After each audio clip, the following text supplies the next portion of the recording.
Well, everybody, we left off in part one of this curves tutorial. We left off where we looked at how to change the tonal values inside our photos, the lights and the darks and the mid areas inside the photo. Now let's take a look at how to work on specific colors. And that's right up here in the channels palette. Or not the channels palette, but under the channel menu. Alright, so let's go ahead and cancel out of here. And let's open up another photo to work with here.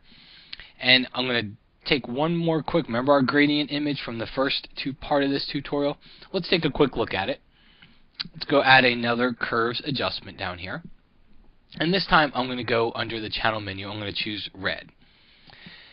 So if you recall, when I moved this part of the photo, this part of the curve, everything, when I moved it upward, everything became lighter. And when I moved this part downward, everything became darker. Well, the way the channel area works with the different colors is now, instead of making it darker, when I move this upward, remember we're working on our shadows here, so keep an eye on the black colors.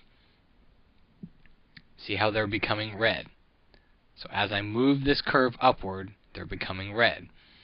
Now, if you were to look at a color wheel, what's the opposite color of red?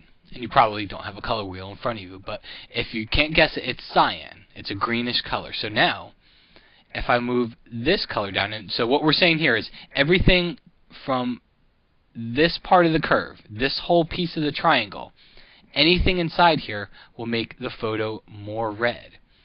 Everything in this part will make it cyan. So when I draw this down, take a look at the highlight areas. See how they become greener and greener, almost to that cyan color.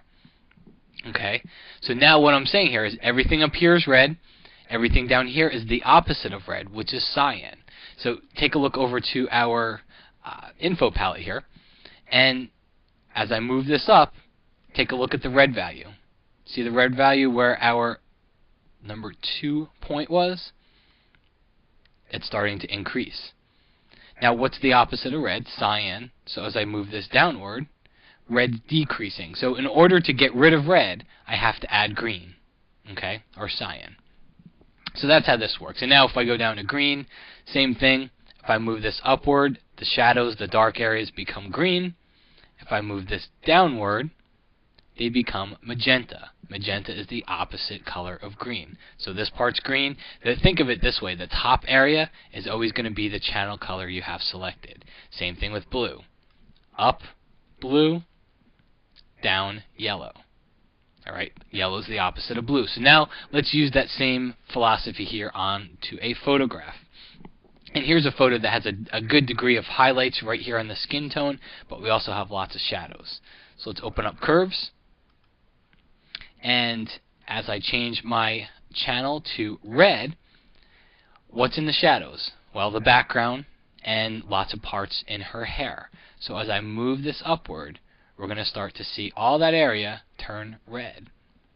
And as I move the highlights area downward, you're going to see for the most part the shadows will stay the same. But you're going to see her face start to turn cyan. Okay, see what's happening there? Although the shadows inside the hair in the background pretty much look the same. Same thing goes with green. Move it up, we add more green. We move this down, magenta. So her face will become red or magenta. And then blue is the same thing. So blue and yellow if I were to move that. But we've also got another thing here. Remember we talked about the shadows and we talked about the highlights, but we also talked about this whole mid area right in the center. So now as I move this upward, now what I'm doing, because keep in mind, most of this photo, all the area in here is going to be the midtones. These aren't extreme highlights. So as I move this upward, I'm introducing a red tint to the entire photo. Okay? And as I move it downward, I'm introducing a cyan tint to that photo. So we're just talking about opposite colors here. Incidentally, let me cancel out of here and go under Image, Adjustments, and go over to Color Balance. And if you're ever wondering, if you forget what those opposite colors are, take a look at Color Balance, and you can see the opposites right here. You have red over here, the opposite is cyan. Green over here, the opposite is magenta. Blue, yellow. So if I ever want to remove red from the photo, I have to add cyan. It's an opposite color, and adding cyan takes away red, and the same thing for the other three colors here. Okay, so now let's go look at another photo and see how we can use the same thing that we've learned here. We'll add curves and take a look at the red channel here. By moving this upward, I will add a red tint to the entire photo. By moving it down, I'll be adding green. So I don't like the green, I kind of like the red. And we're pumping up the reds here. Let's go to green. Remember, I didn't like cyan, so chances are as I drag this upward, I'm not going to like green either. But as I drag it downward, magenta. So I'm kind of getting more of that red, just a different color, almost adding a bit of a purple color to it. And then as I change this to blue, I can go either way. I kind of like the cool effect, and I kind of like the warming effect as well. So blue up here, yellow down here. And remember, most of the photo is going to be inside of these mid-tone areas. So I'm not really working on the shadows or the highlights, but the mid areas. And I think we're going to go with a warming, kind of a yellow tint for this one. So now I've added some nice color. That was before, and that was after. And then the last thing that I would do here is add that classic S-curve. Let's bring the shadows down, and let's bring those highlights up a little bit. I don't want to restart my computer. Don't you love that? I love how it works like that. Okay, so preview on, preview off, and preview back on. So you can see by using curves, we do get a good degree of versatility. It's not just working on shadows. It's not just working on highlights. It's not just working on midtones. I can work on all three of them all in the same place. Not only that, but now I have access to work on the colors inside of my photos individually inside of here too by going to this channel picker, because now I'm not just working on the lights and the darks of the photos, but I'm also working on what color and how I want to tint those colors inside my photograph. So you really do get a great deal of versatility from curves.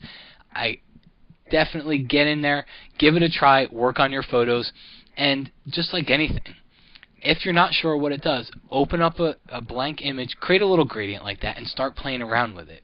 And start trying to think about how that works with your photos. How what's happening in this gradient can be translated over to the shadows and the highlights and the mid-tone areas inside of your photograph. So, hope you enjoyed. Thanks for watching, and I will see you again next time.